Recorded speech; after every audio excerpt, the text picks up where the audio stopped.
Rich Schwartz is my God. We had first lecture was what, 2010, I think it was. Rich was a history teacher, one of the great teachers that they had. I'm not going to go through his the whole credentials, but I do have his book. It's called Prairies on Fire, and it's about the Lincoln Douglas debates. It's for sale on Amazon right now. It's a great book. It's a great read. Um, I'll just tell you about him. He's a Lincoln. He spoke at the Gettysburg Forum with James McPherson in the audience. They gave him a standing ovation. Okay, that's what you're going to get from him. Um, his hair got grayer and so did mine, but that's another story. Rich, I'm welcoming you back to our group. Thank you. You're on. Well, thank you very much, Rich. We'll use this as a little sound check. I'm hoping everybody can hear me just fine. I'll use my teacher voice. It's a great pleasure to be with you all tonight. Thank you for having me.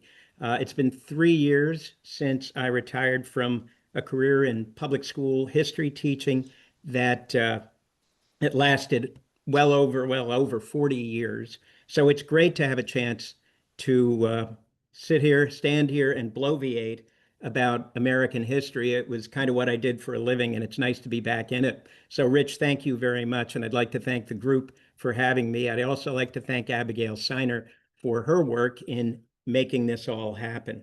I'm standing here, you can't see this, but I'm facing a print of the Irish Brigade fighting on the second day at the Battle of Gettysburg. It's called Fierce When Provoked, and it hung for quite a few years in a Morristown institution, Jim Hennessy's Washington Bar. And I'm thinking of Jim tonight. He was a friend, a great guy, a dear friend who I made through the North Jersey Civil War Roundtable. So as I do this tonight, I'm thinking very much of Jim and dedicating this to Jim. So let's get underway. Decision-making lies at the core of presidential leadership, and probably no president faced more difficult choices than Abraham Lincoln. Sentries fell asleep and were condemned to death. Their mothers asked for presidential pardons. Generals lost major battles. The public screamed for their scalps. Cabinet officials created headaches in ever more creative ways. Foreign powers sought to exploit the nation's divisions. The list went on and on. Two loomed especially large: the decision to fight after the rebel seizure of Fort Sumter in April 1861, and of course the Emancipation Proclamation, the decision to emancipate some of the slaves in January 1863. But I would argue that the toughest choice of all for Lincoln, one of which most Americans are unaware, came in the summer of 1864. And tonight, I'd like to look at this toughest of calls and at the Union soldiers who helped him to make it. The Emancipation Proclamation turned the war in the Union's favor. It began in earnest the process of stripping the rebel citizens and armies of their labor force. It represented a massive confiscation of Southern wealth through the government's seizure of the human property in which planters had invested millions of dollars. It blocked Britain and France from intervening. Over time, white Union soldiers came to see it as the fastest way to victory and the road home. It transformed the Union Army into an army of liberation. The Confederates, meanwhile, became ever more an army fighting to hold human beings in chains, even though most Confederate soldiers owned no slaves. And it opened the way to the recruitment of African American soldiers in the Union ranks. Now, Lincoln had called slavery a monstrous injustice, a vast moral evil, the greatest wrong inflicted on any people. But he had also disavowed advocating the social and political equality of the white and black races. In the Lincoln-Douglas debates of 1858, he repeatedly denied wanting to make voters or jurors of black people. In his first inaugural address, he denied he had any power to free slaves in the slave states and denied further, quote, any inclination, unquote, to do so. In the dismaying summer of 1862, Lincoln hosted a delegation of free Black leaders at the White House. He sought to sell them on leading a colonization campaign which would have involved native-born African Americans relocating permanently to Central America. His words to these free Blacks perplex us today. Here's what he said. He said, "See our present condition? The country engaged in war, our white men cutting one another's throats, none knowing how far it will extend, and then consider what we know to be the truth. But for your race among us, there could not be war, although many men engaged on either side do not care for you one way or the other. Nevertheless, I repeat, without the institution of slavery and the colored race as a basis, the war could not have an existence. It is better for us both then to be separated." And that's not all. Lincoln rejected early offers by free Blacks to take up arms in the cause of the natural rights of Americans. And when later he signed into law an act that did permit the enlistment of Black soldiers, he acquiesced in language that introduced a two-tier pay scale for white and Black troops. Nonetheless, with the proclamation, Blacks would at last be permitted to enlist in the Union forces. But would African Americans fight for that nation, that union, that legacy? Well, they had every reason not to. What had the United States of America ever done for them? Many African Americans had fought in the Patriot ranks in the War for Independence, but only northern states had ended slavery in the Revolution's wake, and most of them only gradually. The federal Constitution of 1787 had permitted the horrifying Atlantic slave trade to continue for 20 years. That Constitution had permitted slave states to pad their representation in the House of Representatives and in the Electoral College by counting 3/5 of their slaves. And that Constitution included in Article 4, Section 2, a provision mandating the return of fugitive slaves. Congressional compromises in 1820 and 1850 opened vast tracts of the West to slavery, as did Stephen Douglas's Kansas-Nebraska Act of 1854. Northern states, such as Lincoln's Illinois, adopted harsh laws restraining the immigration of free Blacks. The 1850 Fugitive Slave Act took bounty hunting to a new and vicious level and assumed Blacks accused of running away to be guilty until proven innocent. 1857 witnessed the crowning rebuke to African Americans. The United States Supreme Court ruled in the Dred Scott case that all of America's territories were open to slavery, that Black people had no rights that the white man was bound to respect, that Blacks could never be citizens of the United States, and that the Constitution's framers had, quote unquote, distinctly and expressly established a constitutional right to own slaves. Meanwhile, the auction block, the lash, the birthing of mulatto children, the separation of families continued apace. Would you, had you been a Black man in 1863, have signed on to fight for that nation? Well, 180,000 did. But why? Well, we can use our heads, and most of us would suggest that a powerful cause was self-interest, or the interest of one's family, or of the entire race. And indeed, that would be true. Joseph Glathar's book, Forged in Battle, The Civil War Alliance of Black Soldiers and White Officers, bears this out. Black soldiers hoped for their own liberation and that of their loved ones and of their fellow African Americans. Sergeant Alexander Atwood, a free Black from Ohio, wrote, "If roasting on a bed of coals of fire would do away with the curse of slavery, I would be willing to be the sacrifice." And another Black sergeant wrote, "We are fighting for liberty and right. Slavery must and shall pass away." During his first roll call as a new recruit, Elijah Mars, quote, "felt freedom in my bones. And were slavery extinguished, might citizenship follow?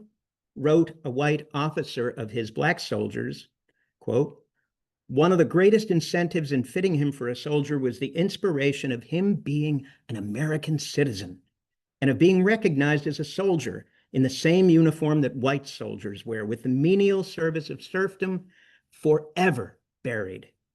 He felt himself lifted to a higher plane, worthy to be the country's defender. Another white officer wrote that when the uniform went on, the black man was completely metamorphosed, not only in appearance and dress, but in character and relations also. Yesterday a slave, today a freeman. Yesterday a civilian, today a soldier. Observing black soldiers, a counterpart in a white regiment wrote, put a United States uniform on his back, and the chattel is a man. But there seems to have been even more at work in the minds of black Union soldiers and sailors. A black sergeant vowed that, quote, we intend to follow the old flag, he meant the stars and stripes, while there is a man left to hold it up to the breeze of heaven. The American nation might not have done much for that sergeant or for his parents or his grandparents, but somehow something stirred inside him at the prospect of marching to battle under Old Glory. Now, these men endured all the hardships of Civil War soldiering, the hardtack, the homesickness, the boredom, the mud, the oft-times shoddy uniforms sold the government by unscrupulous profiteers, the surgeon's hacksaw, the unmarked grave, and more. Many whites assumed that the blacks could not, would not fight. So blacks served in segregated outfits and under white officers, since it was assumed that blacks lacked leadership abilities. Once they were allowed to fight, some learned very quickly to run up a black flag on the battlefield, a signal to their foes that they would neither expect nor give quarter. For Confederate forces did not make a habit of taking black POWs, with the Fort Pillow massacre of 1864 as the most notorious example.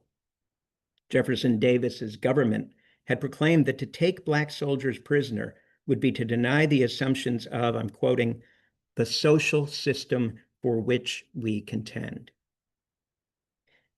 Dudley Taylor Cornish tells of the capture of 4 black soldiers near Williamsburg, Virginia in 1864. A Confederate officer in the sector asked his brigade commander if he should, quote, sell them and give the proceeds to the command capturing them. Now, if you find that a fairly chilling question, the colonel's follow-up was even more so. I directed Lieutenant Hume not to report any more such captures. After one battle, Confederate General Richard Taylor wrote that, quote, unfortunately, some 50 black troops, along with their officers, had been captured. And General J.G. Walker wrote that, I consider it an unfortunate circumstance that any Negroes were captured. The black troops often fought well. At Port Hudson, they charged nobly in a failed attempt to seize the absolute last Confederate outpost on the Mississippi. At Milliken's Bend, they arrived on the battlefield in time to save soon-to-be overrun white troops. At Fort Wagner, the legendary 54th Massachusetts took 50% casualties in a doomed assault down a narrow beach. At Fort Pillow, their refusal to surrender seems to have resulted in the massacre at the hands of Nathan Bedford Forrest's troops. Did Lincoln take notice? He did. The month before Fort Pillow, in March of 1864, Lincoln reversed a long-held position of his. Privately, in a letter to Louisiana's new Unionist governor, Lincoln endorsed voting rights for Louisiana blacks who had served in the ranks, as well as those whom he termed the very intelligent, those who had achieved literacy. Later that year, he pushed Senator Charles Sumner to write legislation legalizing the marriages of U.S. soldiers who had once been slaves. Their widows and children could thus receive death benefits. A full year before Fort Pillow, he had issued an order of retaliation in response to reports of Confederate execution of black Union soldiers. When the Confederates made public their refusal to treat black soldiers, captured black soldiers, as POWs, Lincoln had suspended prisoner exchanges until such time as blacks could be included. The Confederacy relented 9 days after his second inaugural. I want to argue that these actions of Lincoln's help us to understand what must have been his single most difficult decision. So now let's explore that decision. Summer 1864. Lincoln's re-election prospects are bleak, with a distinct probability of the return to power of the white supremacist Democratic Party, led by George McClellan. Moderate Republican leaders urged Lincoln to save his chance at re-election in 1864 by offering the Emancipation Proclamation as a bargaining chip to broker a peace accord that would bring the South back into the Union, quote unquote, as it was. The Republican National Committee had concluded on August 22nd that as things stood, Lincoln could not be reelected. And Henry J. Raymond, the New York Times publisher, traveled to Washington to urge the president to send a peace commissioner to Jefferson Davis with the proposal that the war end on the sole condition of reunion. Sole condition, of course, meant that emancipation was not a condition for the South's return in the end of the war. Lincoln himself had already read the tea leaves. On August 19th, he had received Frederick Douglass at the White House with a question. If I should lose the election, people freed already under the Emancipation Proclamation will, we presume, remain free, he said in so many words. But I can't believe that the Democrats will continue freeing slaves. So how do we free as many as possible before Inauguration Day, 1865? In other words, how do we get the maximum number of slaves to come into the Union lines before that date? Lincoln charged Douglass with developing a plan to use black scalps to spread word to those slaves still in bondage. On August 23rd, he asked his cabinet members to sign their names to the back of a folded piece of paper. What they did not know was what he had written on the other side of the paper, and here's what he wrote. This morning, as for some days past, it seems exceedingly probable that this administration will not be reelected. Then it will be my duty to cooperate with the president-elect as to save the Union between the election and the inauguration, as he will have secured his election on such ground that he cannot save it afterwards. And he authorized Raymond to go to Richmond to discover what terms of peace the Confederacy might accept. Any guesses what those terms might entail? I don't mean we can all guess, but we can all kind of think about that. And it's got to be emancipation ends. Here's a more pointed question for you.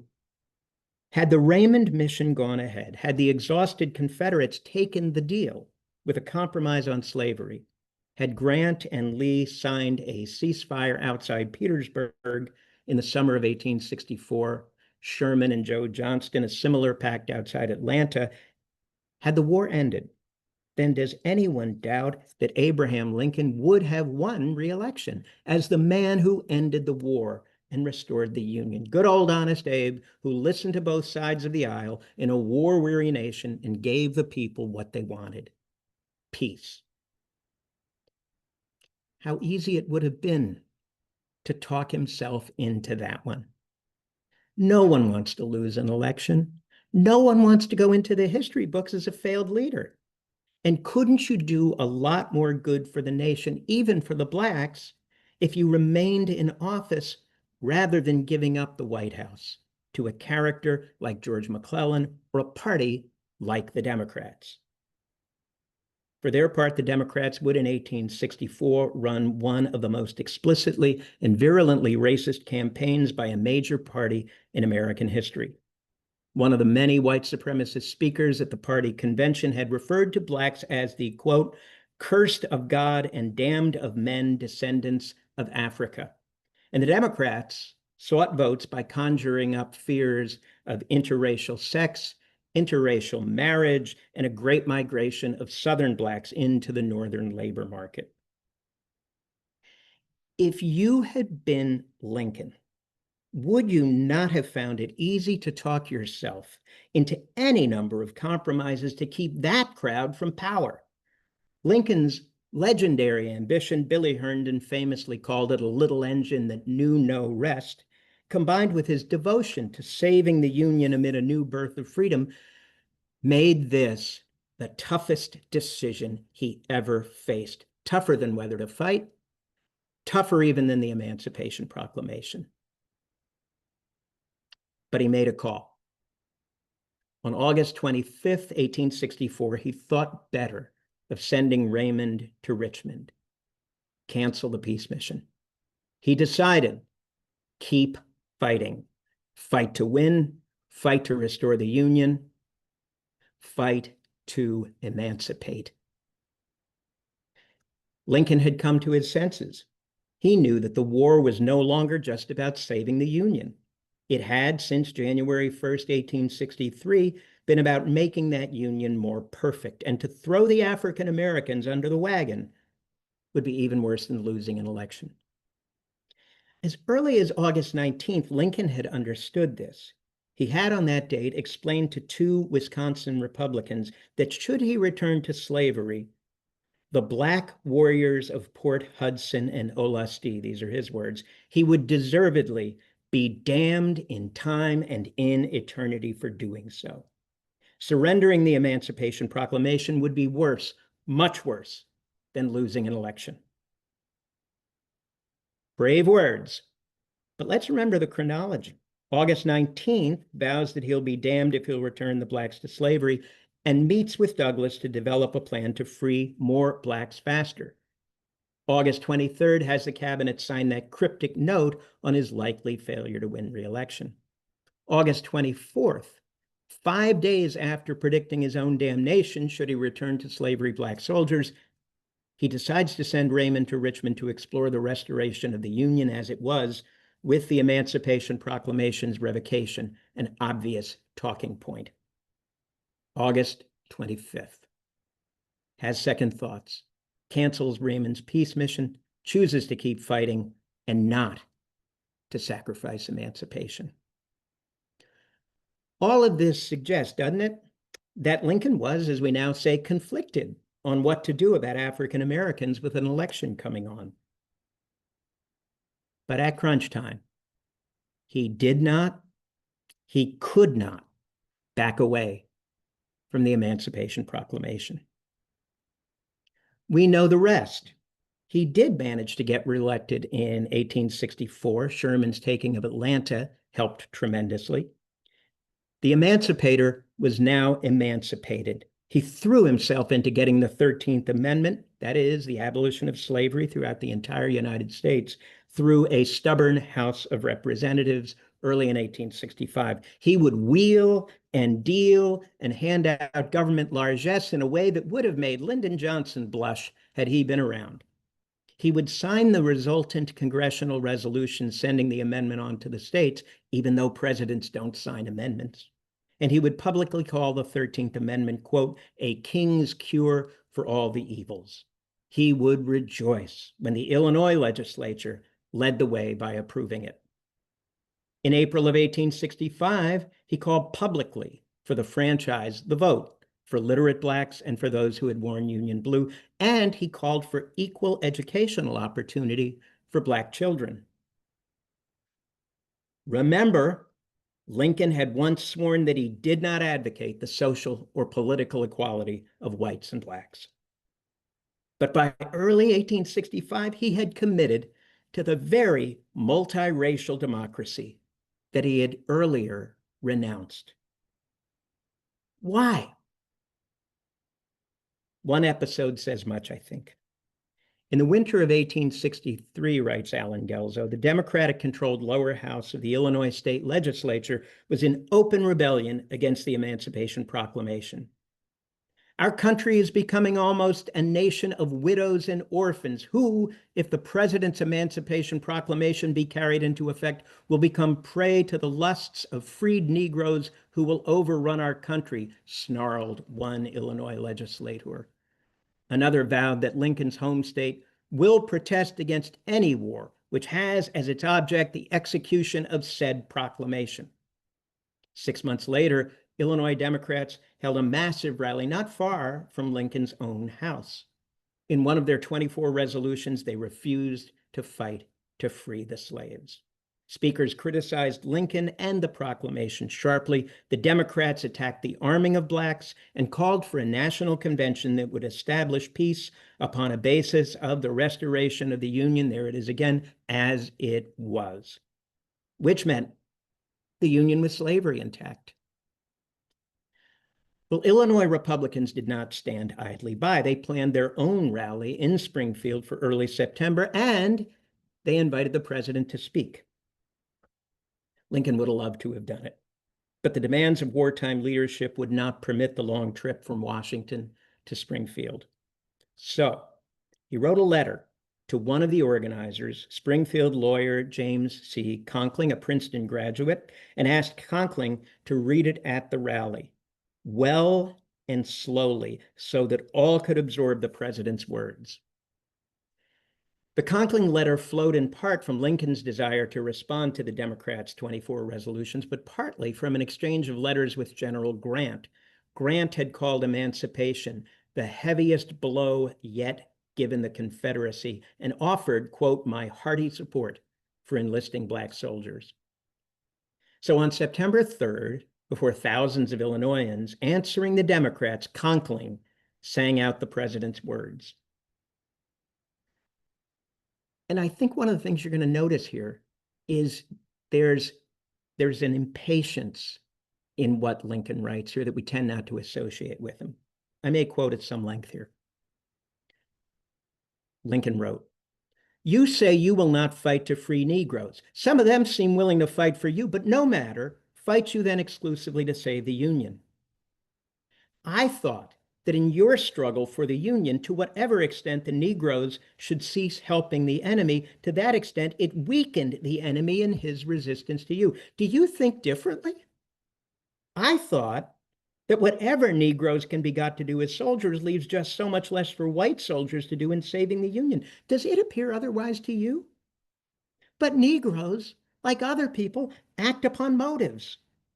Why should they do anything for us if we will do nothing for them?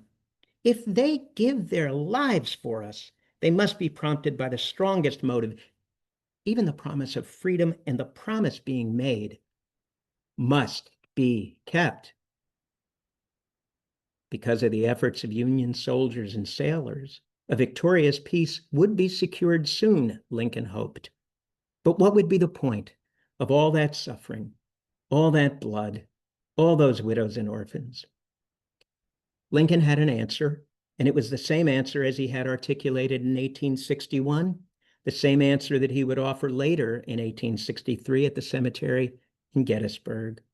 The point was the saving of democracy.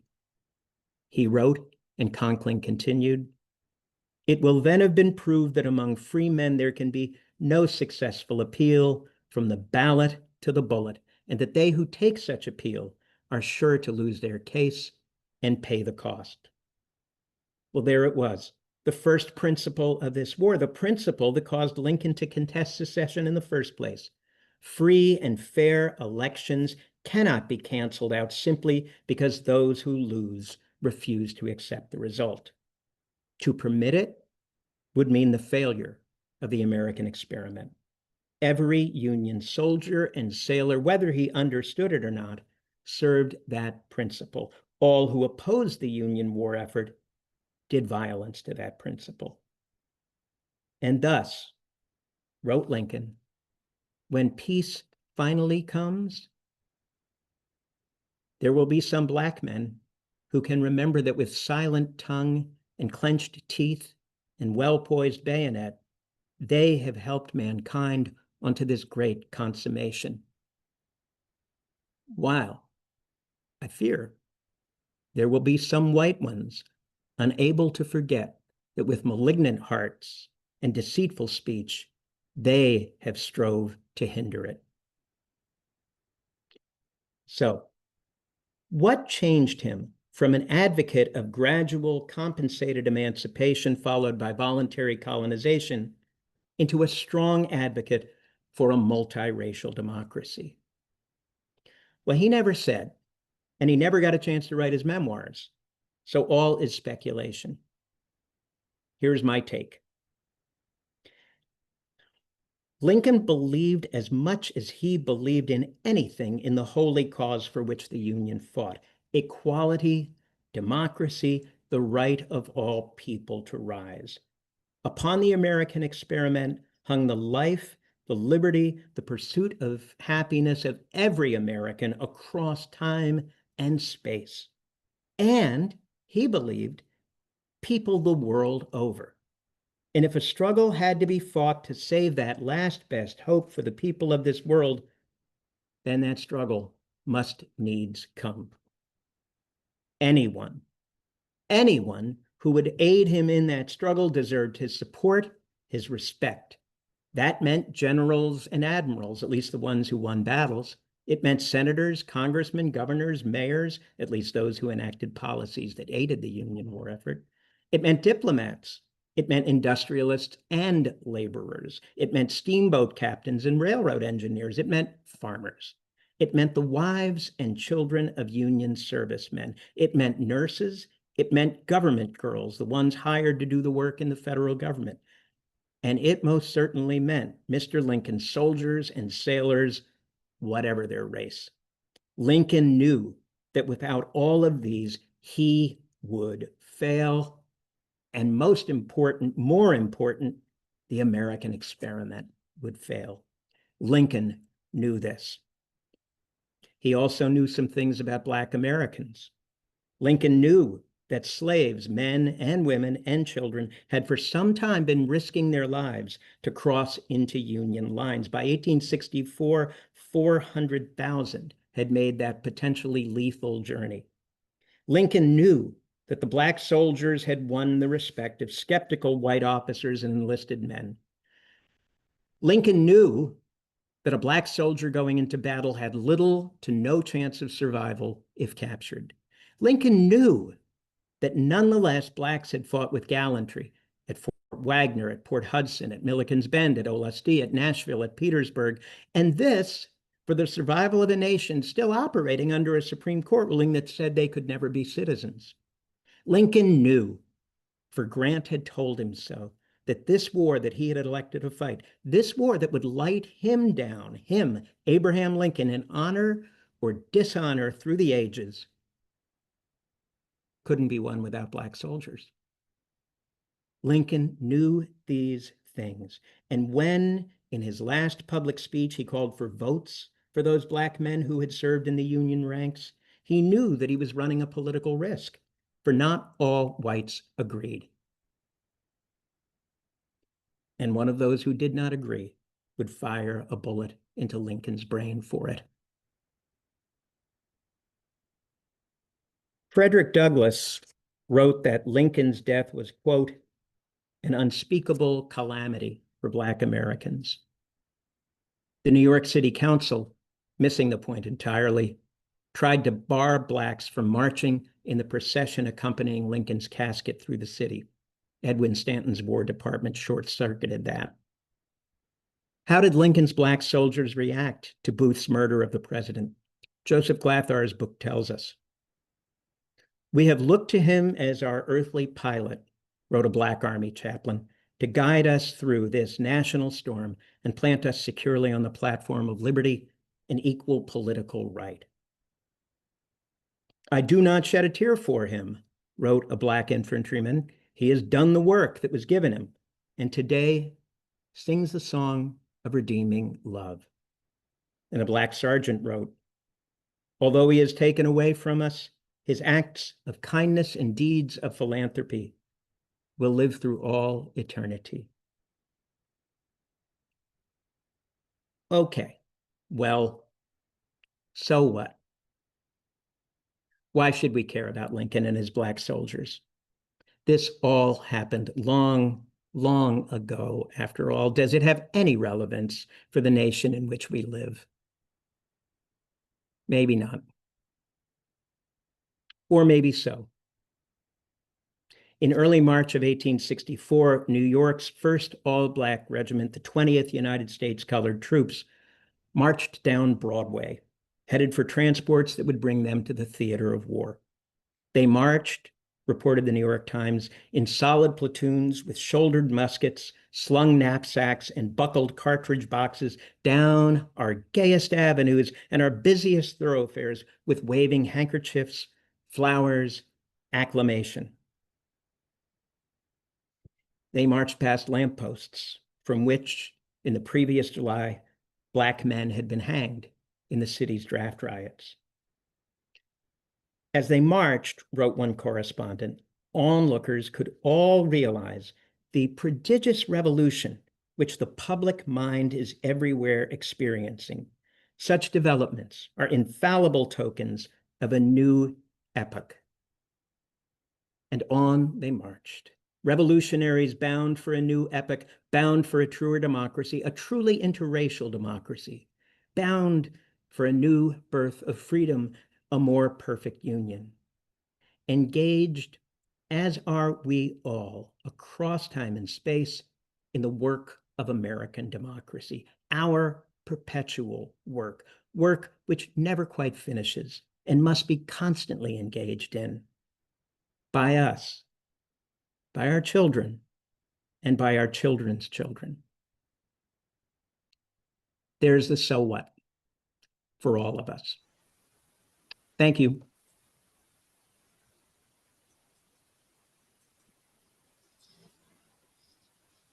Abigail, let me on. You are on. Oh, you want to be Okay. here?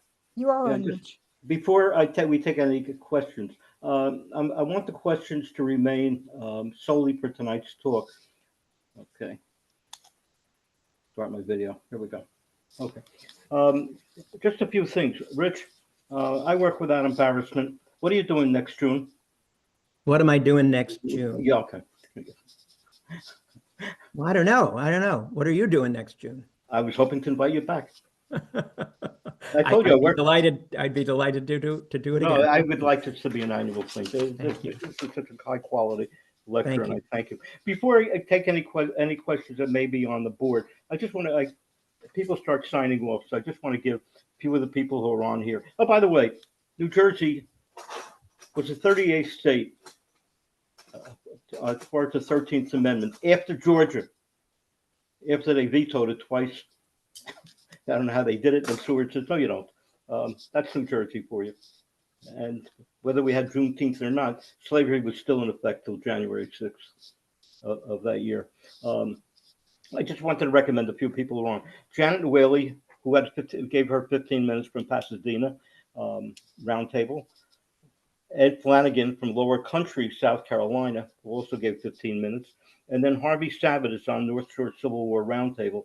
He's having a program with Scott Mingus, and I will be sending that out to our members for the link for that. So if you're still on, Harvey, you'll make sure I get that link.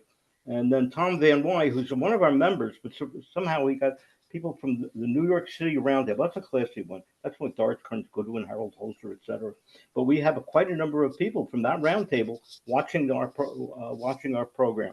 And again, I'm going to work without embarrassment. I mentioned before that we have a Civil War legal program, and it was started by John Harper, who's on Judge Harper, Thomas Hilder, and Jay Maloney has been doing for the past year. On tonight, I saw John Houston, former Randolph mayor, attorney. I'm inviting you to be a participant in that. I know I'm putting you on the spot. Okay, now we'll go. Again, I want to thank you. By the way, we're going to resume our meetings in September. We have the group, and we're always on the fourth group. Okay, it's a nice summer anyhow. Abigail, see the questions we have. Let me see what we have here. I'm just going to do only questions in relation to. Oh, there's somebody from. Let's see, from Plymouth meeting Northwest. Okay, so I'm just going to stick to the questions. And here's a question: what issues affecting slavery compensation for owners do you believe he was willing to trade for peace with the South and the Hampton Roads Peace Conference?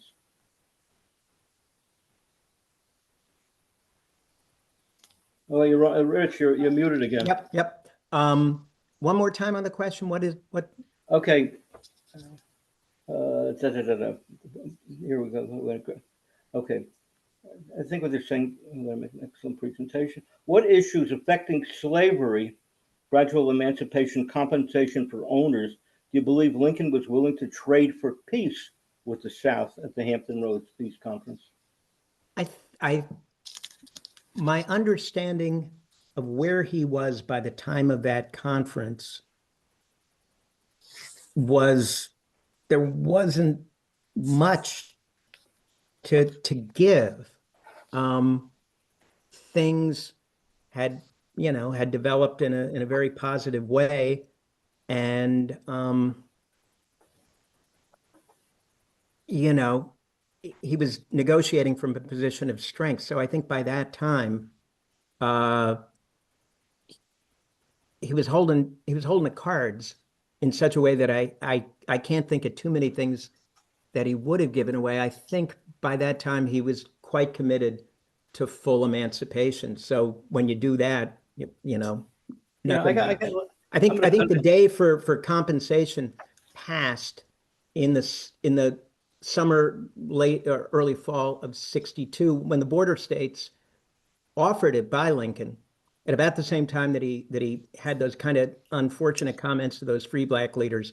When the border states basically said, we're not interested, I think Lincoln himself kind of said, well, so much for compensated emancipation. Yeah, I don't think the South, I'll add my 2 cents in. I don't think the South would have accepted at that point. He did pay in Washington, D.C., they paid about $3 million, but Delaware had said no, right. And they weren't in the game. And at that point, let's face it, the South was just about bringing the blacks into the army. Absolutely not. Excellent notation. I'm not going to go into it's with the Indians. Right. Great presentation, Carol Holbrook. Thank you. Laura Betty, wonderful. Thank you for great talk. Excellent. James Lynch, Jay Maloney, Richard. Thanks for the excellent presentation. Jay is the one who runs the Civil War legal presentation. Dr. Parnes, thank you for an excellent presentation. Patty Murray, thank you. Great. Diane Yakinchek from Middletown, great presentation. Judge Harper, excellent presentation. Jay Maloney, great to see and hear you again. Inspiring presentation. Is there any relationship of General Order Number 3, June 1965, and the ratification of the 13th Amendment in December of '65? I'm not familiar with General Order 3. Yeah, neither am I, but I know the emancipate went into effect in January. In New Jersey, that they finally had a yield. There weren't that many slaves yet, but Charles Daniel. I'm sorry, I can't answer the question because my knowledge isn't good enough. Yeah, that's okay. So far, the worst thing anybody says about it is an excellent presentation. Then they get complimentary. It's brilliant. kind. Yes, oh, brilliant. That's better. It's Thank kind. You. It's excellent. Kind. Excellent. The real guys, I keep you on all night. I got about 100. My God, thank you. All right, so everybody's coming back next June. All right, fair enough. Oh, wait, Rich, I'm sorry. There's a question from Jacqueline Miziani. She's asking, did I hear you say that by 1862, 400,000 blacks cross over into Union territory? What I have read is that by 1864, 400,000 blacks had gotten to the Union lines. And I wish I could tell you, and I don't know, if that was the beginning of 1864 or late in 1864. Whatever the case, it's a substantial number of people making what was what. No, they didn't cross as combatants. These are civilian enslaved people who being aware of the Emancipation Proclamation, know that if they can get to Union lines, they are free by the president's proclamation. And so some 400,000 across the South make that dangerous journey. Now, not all of them that set out completed it. Some died, some were captured and, and put back into slavery in some form, and I'm sure punished pretty intensely. There's a terrific book that I want to suggest to everybody. Hold on now. I keep a little list of the books that I've read recently. If you're interested in Black people after the Emancipation Proclamation, getting to the Union lines to try to get freedom, here's a book I want you to read. It's at the Morristown Library. I just returned it the other day. It's called Somewhere Toward Freedom: Sherman's March and the Story of America's Largest Emancipation. The author is Bennett Parten, Parten. He's a professor down at Georgia Southern University. And I had never known much at all about the ordeal of the Black people who flocked to Sherman's army as it marched farther south. And what Parton wants you to understand is it's an enormous emancipation exercise, but it's also, of course, quite a tragic one. A lot of us probably have heard about Ebenezer Creek, where one of Sherman's division commanders, in effect, pulled up a bridge behind him, leaving Black people trailing his forces to the tender mercies of Joe Wheeler's Confederate cavalry. But the book is excellent. It's also only a little over 200 pages, so I'd give it a recommendation. Okay, Molly Craddock wants to know, what is your favorite quality about Abraham Lincoln? What a great question. And let's see, when I was a school teacher, they used to tell us, when you ask a question, take 10 seconds, count to 10, not out loud, but to yourself. That's called wait time. And the wait time enables all the students to process, so that fast processors don't always get in first, and the slower processors have a shot. So I'm going to use my wait time. And here's what I'm going to say. I believe that Lincoln's generosity of spirit is the quality that I find most compelling and endearing in him. I think he was a complex man. I don't think life was easy for him. I think he knew what suffering was. And I think even though he presided over this, horrendous war, I think there's a part of him that never, ever wanted to make anybody else suffer. There's a story when he was a young man, and I think it's Douglas Wilson will tell you in the book Honor's Voice that Lincoln as a young man was a kind of a cutthroat political actor. And on one occasion, he had an opponent, a Democratic opponent named Jesse Thomas. And Lincoln, in a public appearance with Thomas, it was like a debate or something like that, did this really, really scathing sort of an imitation of Thomas, reducing Thomas to tears. And Lincoln felt so badly about having done that he, that a day or so later, he looked the guy up and said, "Oh my God, I'm so sorry that I did that." I think there's great humanity in Lincoln and a generosity of spirit that I like. That's a long answer to a really good question. I appreciate it. Rich, I'm going to let that be the last question. Sure. I want to end on a high note, and I think that was a great answer to a question. Again, I want to thank you, and I want to thank everybody, and enjoy the summer. Thank you. Don't forget your address, or my address. Thank you, Rich. Thank you, everybody. Okay. Have a Good good night. summer. Good night.